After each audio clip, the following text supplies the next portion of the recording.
Greetings, family. Welcome back to my channel.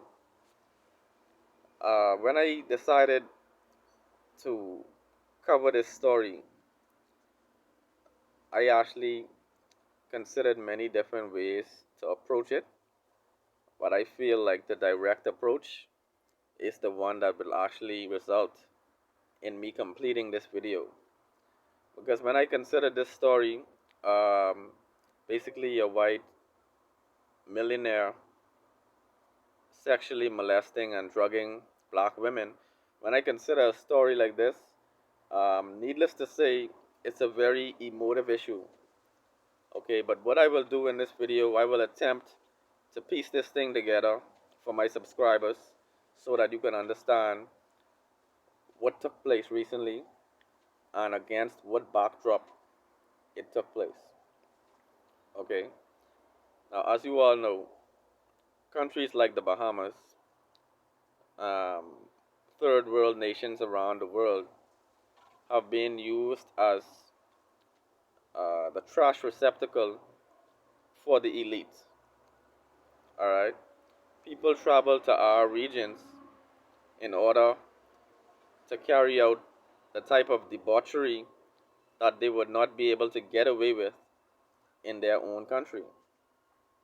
Okay, so in this particular video, I would like to discuss Peter Nygard's recent allegations leveled against him by several women, all from the Bahamas, right? These allegations in which it is claimed that he sexually assaulted and coerced several Bahamian women for sex.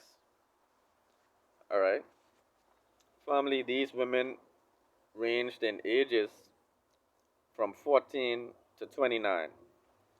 All right. These are young women who, due to some poor choices, decided to attend a party at Peter Nygard's mansion. And according to the police reports, these women gave detailed accounts of being drugged, of being forcibly and uh, violently, in some cases, led into sexual encounters with Peter Nygard. All right. Now, if I will describe Peter Nygard to give you kind of like a vivid picture of who Peter Nygard is, what he looks like. Okay, if you ever saw this film, The Storm of the Century, if you just go on YouTube and I want you to search for the film Storm of the Century. All right, I want you to scroll through the film and I want you to find the villain who actually was taking the kids. If you find this villain, place his photo next to Peter Nygard, and you will find that my description is very accurate. All right, he looks like one half of Siegfried and Roy. All right, family. But in any event, I have been seeing, as a resident of the Bahamas, I've been seeing many articles in the press pertaining to Peter Nygard. All right, he was basically in a quarrel with another millionaire in the Bahamas, where they actually fought and are continuing to fight to own a piece of property which houses the relics and the remains of the plantation homes that many of our ancestors lived in. All right, these homes are still standing today. All right, some of them are about 8 feet tall, 7 feet tall. These were the slave homes that were given to many of our people in exchange for labor tenancy and basically uh, during the apprenticeship period.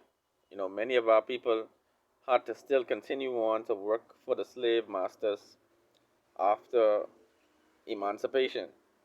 But basically, Peter Nygard and another guy, Louis Bacon, had been fighting for this ancestral heritage which belongs to every black Bahamian.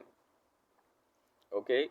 And so I was taken aback that in this case, he has been, it has been revealed that he has been involved with drugging and basically raping Bahamian women. Okay, family. So in this case, I just wanted to shed some light on this issue and I will make a short comment about it. What I will say, this only lends more credibility to a theory that I mentioned in a previous video. Okay, the fetishization of the black woman is pervasive, it is sick, and it seems to be a constant theme in the post plantation society. Our women are looked at as playthings. Our women are looked at as people who can be bribed with money and with food and with drugs. Alright? This is how our people have been portrayed. This is how our leaders have enabled their foreign financiers to engage with our people. Okay, so in this case, the fact that he had been here so long, the fact that this process has been taking place where these women have been getting violated, and basically it was all shrouded by donations. It was all shrouded by this pretentious philanthropy that he had been doing. He helped build a community center, um, donated to a few school teams for their basketball equipment. He did a few small things to satisfy his political handlers.